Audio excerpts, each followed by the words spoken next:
Richard told me to move into the guest room on a rainy Thursday evening while I was folding his winter sweaters.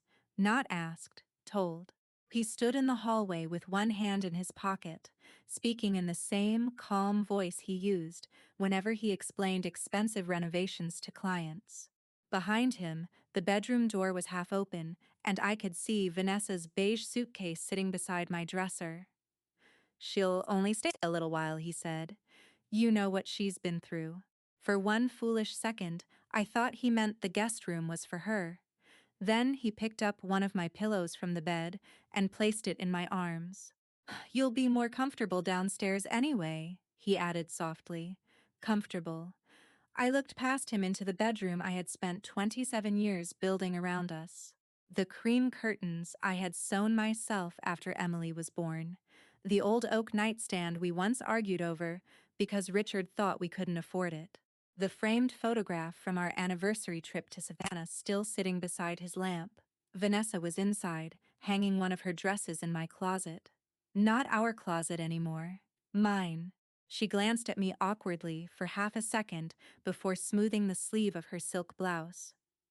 Richard didn't look embarrassed. He looked impatient, as if I were making an ordinary situation difficult by standing there too long. I didn't scream. I didn't cry.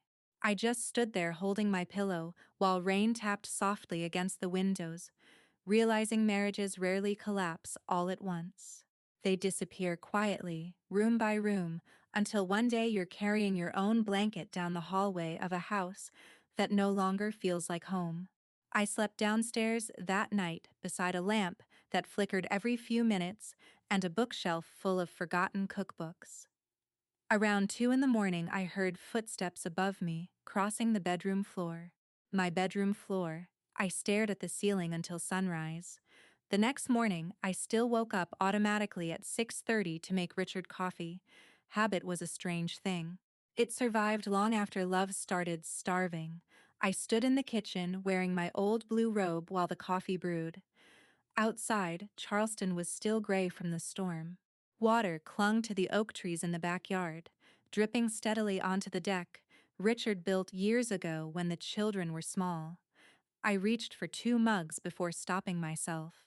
Upstairs, I heard laughter, a woman's laugh, light, comfortable. Then Richard laughed too. I slowly poured the second cup into the sink.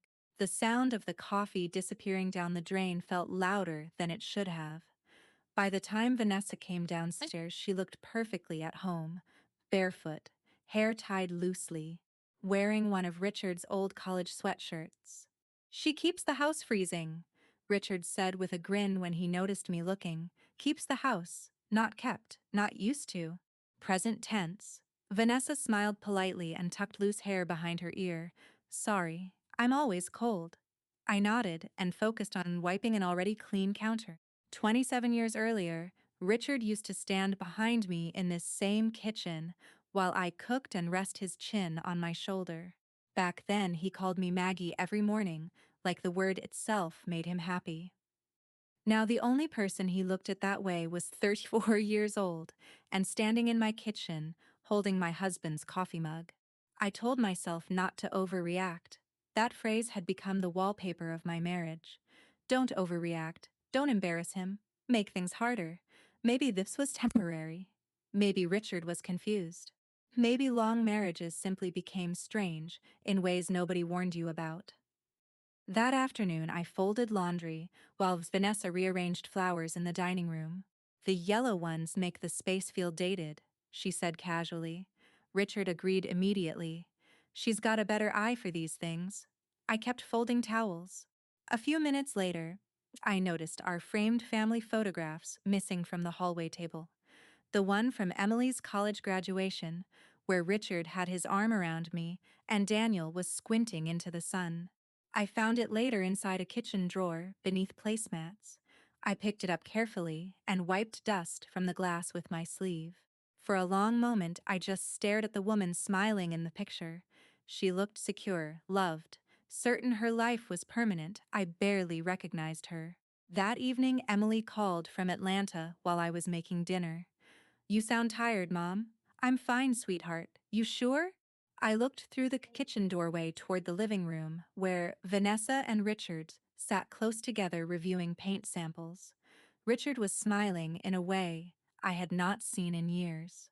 "I'm just not sleeping much lately," I said. Emily hesitated. "Dad mentioned Vanessa's staying there for a bit." "Mm-hmm. Well, maybe she just needs support." Support. Funny how women were always expected to support everyone until there was nothing left of them. After dinner, Richard stayed downstairs talking with Vanessa, while I carried my things into the guest room properly for the first time. I opened an old cedar storage chest looking for extra blankets. Inside were stacks of papers, recipe cards in my mother's handwriting, and old mortgage documents I hadn't seen in years. I sat cross-legged on the floor and flipped through them absent-mindedly until one page made me stop. The original down payment receipt. My mother's inheritance account number was listed beside it. I frowned and pulled out more paperwork. Older documents. Initial property filings. The house had originally been and placed almost entirely under my name before refinancing years later during Richard's business expansion. Upstairs, I heard another burst of laughter. I looked down at the papers resting in my lap. For the first time since Vanessa walked into my house, something shifted quietly inside me. Not anger, not hope, something colder. The sudden realization that Richard might not understand this house nearly as well as he thought he did. The next morning, I woke up before sunrise again, disoriented for a moment by the unfamiliar ceiling above me. The guest room always smelled faintly of cedar and old paper. My mother used to stay there when the children were little. She would sit near the window in the evenings folding laundry, while Emily crawled to the carpet beside her. Now her old quilt was folded at the foot of my bed, and I was the guest in my own house. I lay still for a few seconds listening. No footsteps overhead yet. No voices.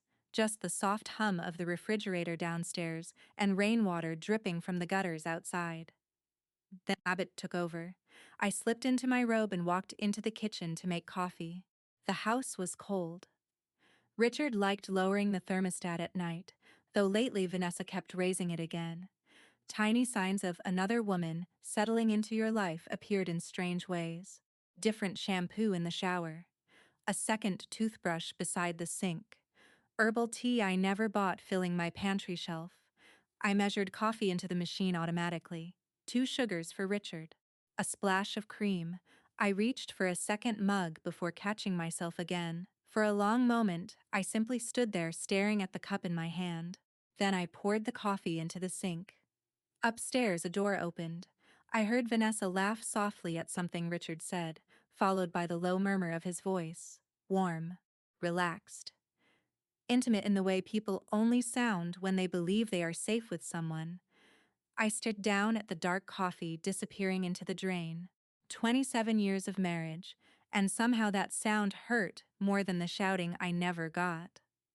By 8 o'clock, Vanessa was downstairs wearing cream-colored leggings and one of Richard's old college sweatshirts again. She looked comfortable, rested, at home.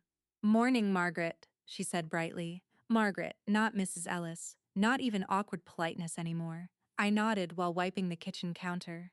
Richard walked in behind her, adjusting the cuffs of his work shirt. "Did we run out of cinnamon raisin bread?" The words hit me strangely. Not because of the bread. Because for years I had kept track of everything he liked without him ever noticing. Bread, vitamins, dry cleaning, the exact brand of razor blades he preferred. I opened the pantry. "There's plain wheat." He sighed quietly, already irritated. "You know I don't eat that." Vanessa touched his arm lightly. "I can stop by the bakery later." Richard smiled at her immediately. "That'd be great." I closed the pantry door carefully so it wouldn't slam. After they left, the house fell silent again. I carried laundry upstairs and stopped halfway down the hallway. The framed family photo from Emily's graduation was gone from the console table. I frowned and searched the living room, then the dining room. Finally, I found it wrapped in newspaper inside a kitchen drawer beneath old placemats. For several seconds, I just stared at it.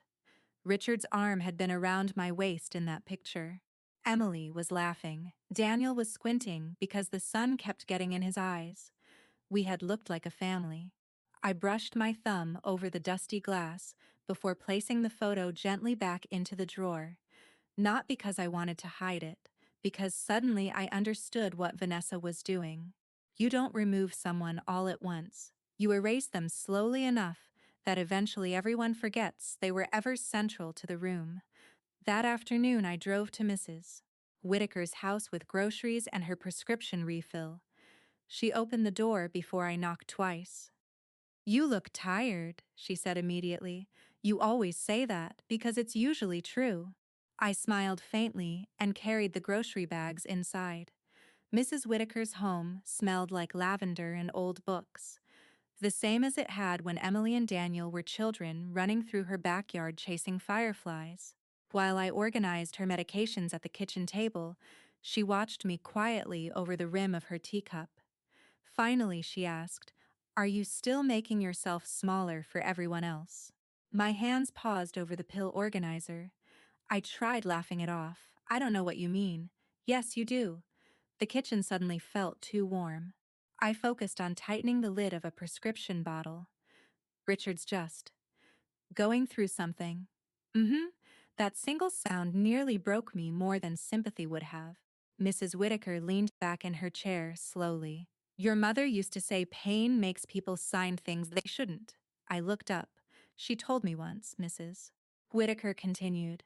Never make permanent decisions while your heart is begging not to lose someone." For a second, I couldn't breathe properly. Because, sitting in my guest room the night before, holding those mortgage papers in my lap, I had realized Richard was counting on exactly that version of me, the woman who would sign anything to keep peace. When I got home that evening, Vanessa was rearranging flowers in the dining room. "These yellow ones feel dated," she said casually. "White orchids would make the space look cleaner." Richard glanced up from his laptop. "I agree." Of course he did. I carried my purse toward the hallway when his voice stopped me. "Maggie." I turned. He rarely called me that anymore unless he wanted something. "There's something we should take care of tonight." My stomach tightened slightly. He pulled a stack of papers from a leather folder and placed them neatly on the dining table. Colored tabs marked several signature lines already. "It's just some restructuring paperwork for the business," he said calmly. "Tax stuff mostly." Vanessa suddenly became very interested in adjusting flowers.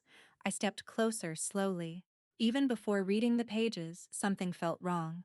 There were sticky notes attached in neat handwriting that definitely wasn't Richard's. "Initial here. Sign page 6. Review section B." My eyes lingered on the handwriting longer than they should have. Vanessa's handwriting. "We should probably handle it quickly." Richard added, "If we're expanding the companies next year, we." Another we. I sat down and began reading. The language was dense, legal, exhausting. But halfway through, one phrase caught my attention. "Transfer of partial or residential ownership interest." My pulse slowed instead of quickening. Richard leaned against the counter, watching me carefully. "It's mostly procedural." I thought about my mother balancing bills at the kitchen table years ago, about Mrs. Whitaker's voice only hours earlier. "Never make permanent decisions while your heart is begging not to lose someone." My hand hovered above the signature line, then stopped. "I'd like more time to read these," I said quietly. The silence that followed was small, but sharp. Richard recovered first, forcing an easy smile. "Of course," yet something flickered across his face before it disappeared. Not anger, concern. For the first time in a very long time, my husband sounded nervous around me. Richard announced the family dinner 3 days later while buttoning his cuffs in front of the hallway mirror. "I think it's time everyone sat down together," he said. "This tension can't go on forever." I was standing in the kitchen rinsing strawberries. Water slipped over my fingers while I watched his reflection instead of his face. "What tension?" I asked quietly. His jaw tightened for half a second. "Margaret." There it was again. Not Maggie. Margaret was the name he used when he wanted distance between us. Vanessa appeared behind him carrying fabric samples against her chest. I think it's a lovely idea, she said carefully. A chance for everyone to feel comfortable again. Comfortable. That word seemed to follow me everywhere lately, usually moments before something humiliating happened. Richard looked relieved that she had spoken. Exactly. I dried my hands slowly on a dish towel. When? Saturday night, Emily's driving in. Daniel said he'll come too. Then he paused before adding casually, Vanessa offered to help host. Host. I looked around my kitchen, my copper pans hanging above the stove, my mother's recipe cards tucked beside the refrigerator. The dining table Richard and I bought secondhand when Emily was 6, and somehow another woman was helping host my family dinner. Still, I nodded. Because after 27 years of marriage, silence had become my survival language. Saturday arrived heavy and gray. I spent the afternoon cleaning even though nobody asked me to. Habit moved through my body automatically. I polished silverware, folded linen napkins, prepared Richard's favorite roast with rosemary and garlic. At one point, Vanessa stepped into the kitchen wearing cream trousers and one of Richard's button-down shirts rolled at the sleeves. I moved the candles, she said lightly. The table looked crowded. I glanced toward the dining room. The small blue candles Emily made for me years ago during a middle school craft phase were gone. In their place sat tall white taper candles beside a vase of white roses. White roses, the same flowers from my wedding bouquet. They're beautiful, Richard said from the doorway before I could respond. Of course he thought so, Vanessa smiled modestly. I just wanted things to feel elegant.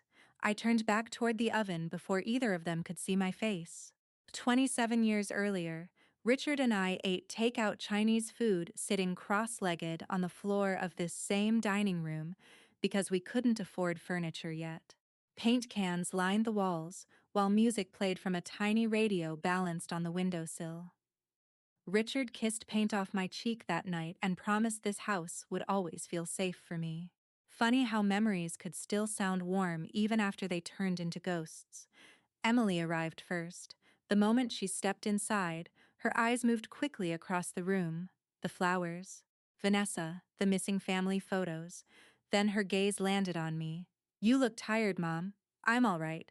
But she hugged me longer than usual. Over her shoulder, I saw Vanessa setting wine glasses beside Richard while he smiled at something she whispered. Emily noticed, too. Daniel arrived 20 minutes later, tarrying as a six-pack of beer and forced cheerfulness. Hey, everybody. He hugged Richard first, then me, quickly, awkwardly. Vanessa touched his arm warmly. It's so good to finally see you again. Daniel smiled politely. You too. But his eyes kept drifting around the room, as if he sensed something wasn't right and didn't know where to place it. Dinner began and stiffly polite. Richard poured wine while Vanessa carried dishes to the table beside him like they had rehearsed it together. She sat at Richard's right side without hesitation. My seat. Nobody mentioned it. Nobody needed to. I sat across from them and unfolded my napkin carefully in my lap. During dinner, Vanessa kept saying, We thought about opening the kitchen more. We may redo the upstairs flooring next spring. We love lighter colors in older homes. Every time she said it, something inside me pulled tighter. Richard nodded along naturally, barely noticing. Emily hardly touched her food. Daniel trying to steer his conversation toward neutral topics, but tension sat at the table with us like another guest. At one point, Vanessa reached for her wine glass, and my stomach turned unexpectedly. She was using my silver napkin ring, the one engraved with M.E. Margaret Ellis. A wedding gift from Richard's mother 20 years ago. She probably didn't even realize it. Or maybe she did. Richard cleared his throat suddenly, drawing everyone's attention. I know this situation hasn't been easy, he began smoothly, but after enough years, people change. Emily stared down at her plate. Richard continued carefully. Sometimes kindness means accepting reality instead of clinging to old expectations. Old expectations, like marriage vows, like dignity. Vanessa lowered her eyes modestly while Daniel shifted uncomfortably beside her. I looked at Richard and suddenly remembered him at 32, standing barefoot in our unfinished kitchen, holding Emily in one arm while feeding me noodles with the other, because my hands were covered in paint. Back then he looked at me like home meant my face. Now he looked at me like an inconvenience, delaying his future. Dessert arrived quietly. Then Vanessa stood and disappeared into the hallway for a moment, before returning with a wrapped box tied in cream ribbon. "This is for you, Margaret." The room went still. I accepted the gift slowly. Inside was a folded cashmere blanket, lavender slippers, and a candle labeled Comfort and Renewal. "For the guest room," Vanessa said gently. Nobody spoke. Richard took a sip of wine. Daniel stared at the table. Emily looked horrified. My fingers tightened around the edge of the box so hard they hurt. "That's very thoughtful," I heard myself say. The words tasted like dust. A few minutes later, Daniel tried awkwardly to break the tension. "I mean, maybe everybody would be happier if things just moved forward." Silence. He looked at me carefully. "If the marriage hasn't worked for a long time, maybe it's okay to let go." I nodded because speaking suddenly felt impossible. After dinner, everyone drifted toward the living room while I carried plates into the kitchen alone. Water rushed over my hands as I washed dishes mechanically. Then I heard Vanessa's voice through the partially open doorway. "Do you think she'll sign soon?" Richard answered quietly, "Eventually." A pause. "She hates conflict." The plate slipped slightly in my hands. Water ran over my wrists while I stared blankly at the sink. Not heartbreak, not shock, something colder, because suddenly I understood. This wasn't confusion, this wasn't late-life soul-searching, this was a plan. Emily stepped into the kitchen a few minutes later. "Mom?" I quickly dried my hands. She looked at me carefully. "Are you okay?" For one dangerous second, I almost told her everything: how lonely the house felt, how carefully I had shrunk myself for years, how humiliating it was hearing another woman discuss renovations to my life while I stood 3 feet away. But instead, I smiled weakly. "I'm just tired." Emily hugged me tightly, but uncertainty trembled through her arms. Late that night, after everyone left and the house finally fell quiet, I sat alone in the guest room with the unsigned papers spread across my bed. Beside them sat my mother's old address book. I stared at one name for a very long time. Helen Brooks, family attorney. My hand trembled slightly as I picked up the phone. Not because I wanted revenge. Because for the first time in years, I realized I no longer wanted to disappear quietly. Helen Brooks' office smelled like leather-bound books and old coffee. The building sat above a small insurance agency downtown, tucked between a florist shop and a bakery I used to visit when Emily was little. Walking up those narrow stairs that morning, I almost turned around twice. Not because I doubted Richard anymore, because part of me still couldn't believe I had become a woman needing legal advice against her own husband. Helen opened the door before I finished knocking. "Margaret." Her voice softened immediately when she saw my face. I hadn't seen her in nearly 10 years, but she looked exactly the same. Silver hair cut sharply at her chin, reading glasses hanging from a chain around her neck, calm eyes that missed nothing. "My goodness," she said quietly. "You look just like your mother today." That nearly undid me before I even sat down. I handed her the folder without speaking much. The unsigned papers, mortgage documents, copies of old refinancing agreements I'd found in the cedar chest. Helen read silently for several minutes while I stared at the bookshelf behind her desk. Finally, she removed her glasses slowly. "Did Richard explain any of this properly to you?" "He said it was business restructuring." Helen gave me a long look over folded hands. "No," she said carefully. "It's much more than that." Something cold settled deeper inside my chest. She turned several pages toward me and tapped specific sections with her pen. "These clauses would transfer significant residential ownership interests into his business holdings." She paused. "And because portions of the original property were purchased using your inheritance, the situation is legally complicated." I swallowed hard. "Complicated for who?" "For him. The room suddenly became very still. Helen leaned back slightly. Margaret, your mother protected you better than you realize. I stared at her. The original down payment records are extremely clear, she continued. Without your informed consent, Richard cannot legally do what he's attempting here. Not discussings, not planning, attempting. My eyes drifted toward the window beside her desks, where afternoon sunlight touched the edge of the blinds. For weeks I had been asking myself what I did wrong, whether I had become boring, too quiet, too old, too comfortable. And all this time Richard had been quietly arranging paperwork behind my back. Helen's expression softened. I need to ask you something difficult. I nodded faintly. Did he pressure you emotionally before giving you these documents?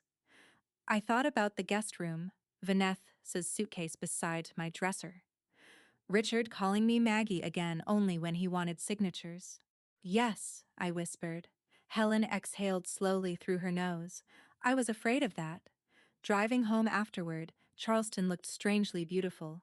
The marsh grass swayed gently beside the road. People walked dogs along the sidewalks. Someone sat outside a cafe laughing into their phone. Ordinary life continued while mine quietly split open. At a red light, I looked down at my wedding ring gripping the steering wheel. The diamond was small. Richard bought it when we were 29 and nearly broke from student loans and contractor debts. Back then I loved it because it looked honest. I slid it slowly from my finger. Not dramatically, not angrily, just carefully. The pale indentation it left behind looked almost unfamiliar. When I pulled into the driveway, Vanessa's car was already there. Of course it was. Inside the house, I found her standing on a ladder in the dining room, replacing framed artwork. My artwork. The watercolor painting Emily made in college sat against the wall beside a trash bag. Vanessa climbed down awkwardly when she saw me. Oh, I was just trying to brighten the room. I looked at the painting for a long moment before picking it up gently. I like this room the way it was. The silence that followed felt unfamiliar, because for once I had not softened the sentence afterward. No nervous smile, no apology, just truth. Vanessa zitultered the doorway where Richard had appeared carrying his laptop bag. How'd the appointment go? He asked casually. Appointment, as if I'd gone for a dental cleaning instead of legal protection. Fine, I said. His eyes flicked briefly toward the folder in my hand. Did you sign anything? No, a tiny muscle moved near his jaw. Margaret, he said carefully, we're trying to handle things peacefully. Always we. As though he and Vanessa had become one unit already. I walked past both of them toward the kitchen. Then perhaps everyone should stop treating me like a problem to solve. The room fell quiet behind me. That night I didn't cook dinner. For nearly 3 decades I had to prepare meals almost every evening, whether I was tired, sick, angry, grieving, or busy. It was one of those invisible routines women perform until everyone mistakes it for background noise. Around 7:30, Richard finally opened the refrigerator and said, "There's nothing ready?" I continued reading on the sofa without looking up. There are groceries, another silence, then footsteps toward the pantry. Later I heard cabinet doors opening harder than necessary. Vanessa eventually ordered takeout. I ate a bowl of cereal upstairs in the guest room and realized it was the calmest dinner I'd had in weeks.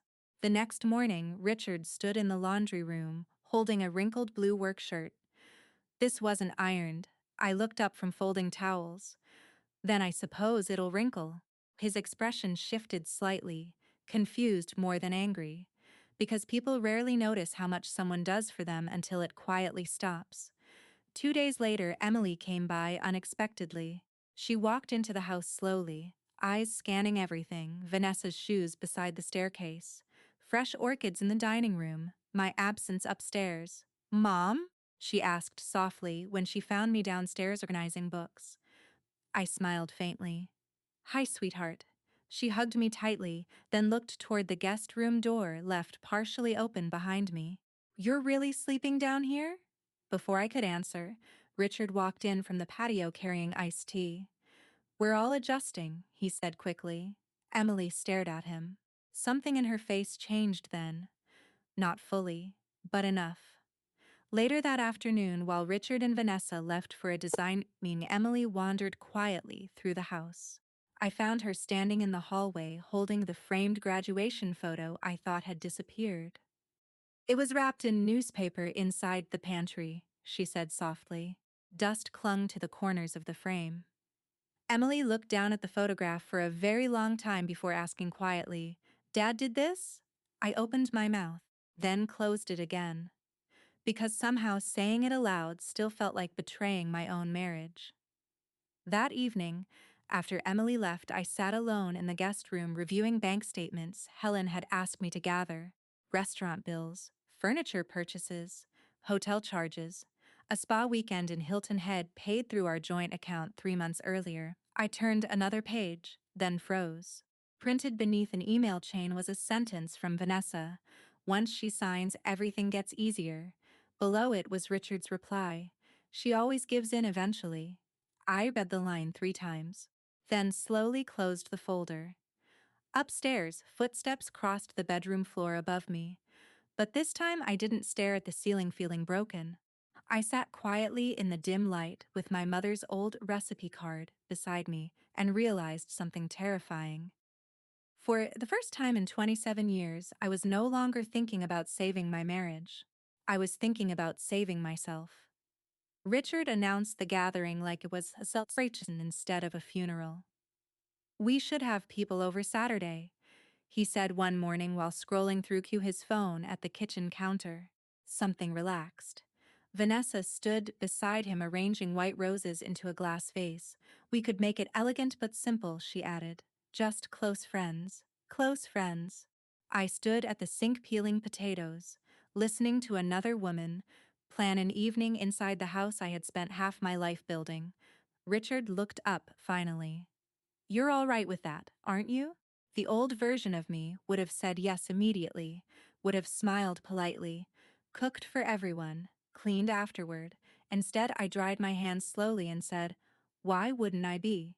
Something unreadable flickered across his face. By Saturday evening, the house no longer looked like mine. Vanessa had replaced the soft yellow dining room candles with tall white ones. White roses sat in crystal vases across the kitchen island. Jazz music drifted quietly through the living room while caterers moved trays of food onto polished serving tables. The strangest part wasn't the betrayal anymore. It was how naturally everyone adapted to it. Guests arrived carrying wine bottles and polite smiles. Richard moved through the room confidently, with one hand resting against Vanessa's back, as though introducing her into his life had already become official. A few people looked uncomfortable when they saw me. Most avoided looking too closely at all. I wore a navy blue sweater and pearl earrings my mother once gave me. Nothing dramatic, nothing designed for revenge. For the first time in months, I wasn't trying to compete with the younger woman in my house.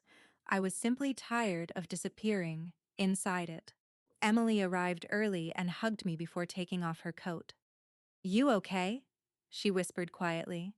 I looked around the crowded living room, Vanessa laughing beside the fireplace, Richard pouring drinks, neighbors pretending not to notice anything unusual. "Yes," I answered honestly. And surprisingly, I meant it. Daniel arrived shortly after carrying a bottle of bourbon Richard liked. But tonight, he looked less certain than usual. His eyes moved from Vanessa to me, then toward the upstairs hallway, before settling uneasily on the floor. Vanessa approached him immediately. "Daniel, I'm so glad you came." He forced a small smile. "Yeah, sure," but he stepped back slightly when she touched his arm. People gathered around the dining room with cocktails, while Richard spoke loudly about renovation projects and future business plans. Vanessa stood beside him effortlessly, laughing at the right moments, finishing his sentences. Then I heard it. "Our bedroom gets the best morning light," Vanessa said casually to one of Richard's friends. "Our bedroom." Emily's head turned immediately toward me. I folded my napkin once beneath the table and kept my face still. A few minutes later, Vanessa added, "We're thinking about turning the downstairs guest room into a gym eventually." Eventually, as if my removal had already become part of the renovation plans, Richard said nothing to correct her. That silence told me more than any confession ever could. Later in the evening, Richard tapped his wineglass lightly for attention. The room quieted. He slipped one arm loosely around Vanessa's waist before speaking. I know life surprises us sometimes, he began smoothly. And after enough years, people either keep pretending or they choose honesty. My stomach didn't tighten this time, it simply settled. He looked around the room with the calm confidence of a man who believed he controlled the story. I think reinvention takes courage, he continued, especially later in life. Several guests nodded awkwardly. Then his eyes landed on me. And I hope Margaret and I can move forward peacefully with mutual respect. Mutual respect. The words nearly made me laugh. Instead, I lifted my wine glass and took a slow sip. Richard continued speaking about new chapters and healthy transitions, until finally he said the thing he had clearly rehearsed beforehand. I think it would be best if Margaret found a place of her own within the next month. Silence. Actual silence. Even the music suddenly seemed too loud. Emily stared at him in disbelief. Daniel's face drained of color. I placed my wineglass down carefully. "You're asking me to leave my own house?" I asked quietly. Richard's expression tightened slightly. "Our house." Vanessa shifted beside him but stayed silent. I looked around the room slowly, at the walls I painted, the staircase I helped sand by hand, the dining room where I once sat awake all night sewing Halloween costumes for Emily and Daniel, then back at Richard's. "You seem very certain," I said. His jaw hardened. "Margaret, let's not do this publicly." A strange calm settled over me. "I didn't start this publicly," I answered. The front doorbell rang before he could respond. Every head in the room turned. Richard frowned slightly while Vanessa looked confused. I already knew who it was. Helen Brooks stepped inside, carrying a dark leather folder beneath one arm. The moment Richard saw her, something shifted in his... Not anger, fear. Helen removed her coat slowly. "Good evening." Vanessa glanced nervously between us. "What's going on?" Helen smiled politely. "I'm Margaret's attorney." The room went completely still. Richard stepped forward quickly. "This is unnecessary." "Is it?" Helen asked calmly. She opened the folder and removed several documents. "Because from what I understand," she continued evenly, "Mr. Ellis has been attempting to pressure my client into signing away protected property interests connected to inherited assets." Nobody moved. Nobody spoke. One of Richard's business slowly lowered his drink. Richard forced a laugh that sounded painfully thin. "You're misunderstanding the paperwork." Helen looked directly at him. "Am I?" She began explaining clearly. "The inheritance, the original property filings, the legal protections attached to the home." Every sentence stripped another layer from the image Richard had carefully built. Vanessa's expression changed first, confusion, then alarm. "You told me the house was yours," she whispered sharply. Richard ignored her completely. Emily suddenly stood dead. "Is this true?" He rubbed his forehead. "It's complicated." "No," I said quietly for the first time in several minutes. "It really isn't." Daniel stared at his father like he no longer recognized him. Helen calmly slid another folder across the dining table. Inside were bank statements, hotel charges, furniture purchases, spa weekends paid through our joint account. Vanessa stepped backward, slowly. Richard looked at me finally. Truly looked at me. "Maggie," he said softly. That name used to break me open. Tonight it sounded like something old and distant. I removed a sealed envelope from beside my chair and placed it in front of him. Inside were separation papers. Richard stared down at them in silence. Guests began quietly leaving one by one, murmuring uncomfortable goodbyes. The white roses on the table suddenly smelled too sweet. Vanessa grabbed her purse without looking at Richard. "You said everything was handled," she hissed before disappearing toward the front door. Richard looked older within seconds after she left. Smaller somehow. When the last guest finally disappeared into the night, the house fell silent. Broken wine glasses sat abandoned on side tables. half-eaten food cooled beneath dim kitchen lights. Richard stood motionless near the staircase, holding the envelope in shaking hands. "We built this life together," he said hoarsely. I looked at him for a long moment. Then I answered quietly, "I built it too. I just forgot I deserved to live in it." For the first time in years, my hands were steady.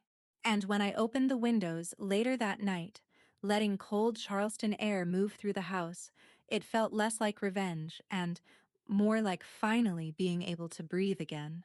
Richard moved out 3 days later, not dramatically. No shouting, no slammed doors, no desperate speeches about love, just drawers opening and closing upstairs while rain drifted softly and windows again, almost like the house itself remembered how all of this began. I stayed downstairs the entire time. At one point, I heard the wheels of suitcase dragging across the hardwood floor we once installed together after saving for nearly a year. Back then, we spent an entire weekend kneeling side by side, placing each plank carefully because we couldn't afford professional labor. Richard used to kiss the top of my head whenever I handed him tools. Funny how memories survive long after the people inside them disappear. Around noon, he finally came downstairs carrying the last box. He paused near the front door. I looked up from the book resting unopened in my lap. For a moment, neither of us spoke. The silence between us no longer felt angry, just tired. "I never thought things would end like this," he said quietly. I studied his face. He looked older than he had a month ago. The confidence that used to fill entire rooms had thinned into something uncertain and worn. "Neither did I answered. He waited as though expecting more, some plea, some softness. But after years of begging silently for scraps of love, I found I had nothing left to offer him." Richard nodded once and walked out the door. I listened to the sound of his car disappearing down the street. Then the house became still, truly still. Not the heavy silence I had lived inside for years. Not the tense kind where every creaking floorboard warned of another criticism or another disappointment. This silence breathed. That first evening alone, I made myself tomato soup and ate it standing barefoot in the kitchen while rainwater rolled down the windows. No one complained the soup needed salt. No one sighed because the television was too loud. No one made me feel like I occupied too much space in my own home. I slept upstairs again that night, but not in the old room. Not yet. Instead, I lay awake in the middle of the empty bed, staring at pale moonlight crossing the ceiling. The room smelled unfamiliar now, like someone else's perfume still trapped inside the walls. In the morning, I opened every window. Fresh air moved slowly through the curtains, carrying the scent of wet earth and jasmine from the garden outside. For the first time in years, my shoulders didn't ache when I woke up. Emily arrived 2 days later carrying paint samples and grocery bags. "I took the week off," she announced before I could protest. Together, we stripped the bedroom apart. We removed heavy curtains Richard liked because they looked expensive. We moved furniture, packed boxes, opened closets I had avoided for months. At one point, Emily found my wedding dress sealed in the back of the attic closet. She sat quietly holding the garment bag for a long moment. "Were you happy?" she asked softly.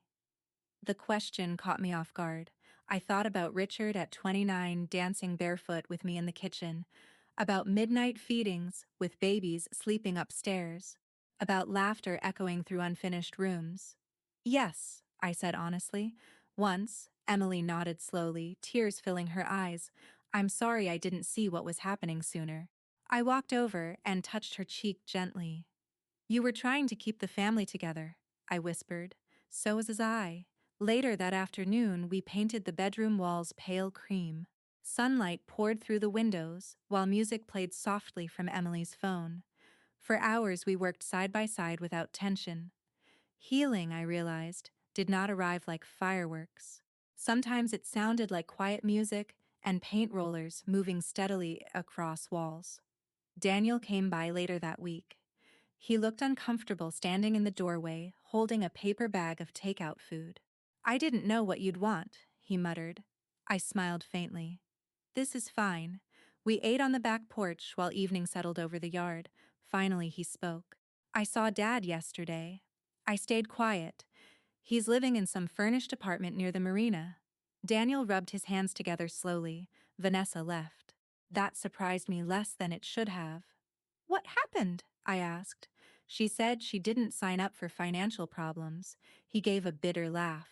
Guess things got real. We sat in silence for a moment, listening to cicadas hum in the trees. Then Daniel looked at me directly for the first time in weeks. I should believed you. Something in his voice sounded younger suddenly. Like the little boy who used to crawl into my lap after nightmares. I reached across the table and squeezed his hand. You wanted to believe your father was a good man, I said quietly. There's nothing wrong with that. But later that night, alone upstairs, I stood in front of the bedroom mirror and removed the last traces of Vanessa from the room.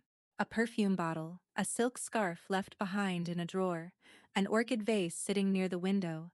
I carried everything downstairs without anger, only finality. Then I placed one photograph on the bedside table. Not my wedding photo. A picture of myself at 23 standing on a beach in North Carolina long before I met Richard. My hair wild from the wind, my smile open and careless. I stared at that young woman for a long time. I had spent years mourning my marriage. But maybe the person I missed most was her. A week later, Richard appeared outside just after sunset. I saw him through the kitchen window, standing near the porch railing, with his hands shoved into his coat pockets. Older, smaller somehow. When I opened the screen door, he looked relieved just to see me. Maggie. I didn't correct him. I just want 5 minutes. I stayed behind the screen door while cool evening air drifted between us. Richard looked down at the porch floor before speaking again. I made mistakes. I said nothing. I thought. He swallowed hard. I thought I deserved another chance at happiness. And what did you think I deserved? The question landed heavily between us. Richard looked away. For a moment I saw flashes of the man I once loved. The young father painting nurseries at midnight. The husband who used to warm my cold hands inside his coat pockets during winter football games. But memories were dangerous things. They softened sharp edges you survived for a reason. I miss you, he whispered finally. I studied him quietly. No, I said gently, you miss being cared for. The truth of it seemed to hollow him out. His shoulders sagged slightly. I almost pitied him then. Almost. But pity was not love, and loneliness was not enough reason to reopen wounds someone willingly created. I hope you find peace, Richard, I said softly. But it won't be here anymore. Then I closed the screen door. Not angrily, not triumphantly, just completely. The next morning, I woke before sunrise.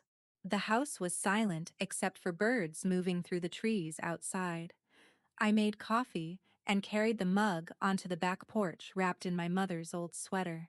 Cool morning air touched my face while sunlight slowly spread across the yard. For years, I believed losing my marriage would destroy me. Instead, I discovered something far more painful. I had been disappearing long before Richard ever asked me to leave the bedroom. And healing only began the moment I finally stopped asking someone else to choose me. If you were in my place, would you have forgiven Richard after everything? And at what moment do you think a marriage truly ends? Share your thoughts in the comments below. And if this story touched you or reminded you of someone who spent too many years staying silent, don't forget to like the video, share it with someone who may need it, and subscribe to the channel for more heartfelt stories about resilience, self-respect, and finding your way back to yourself.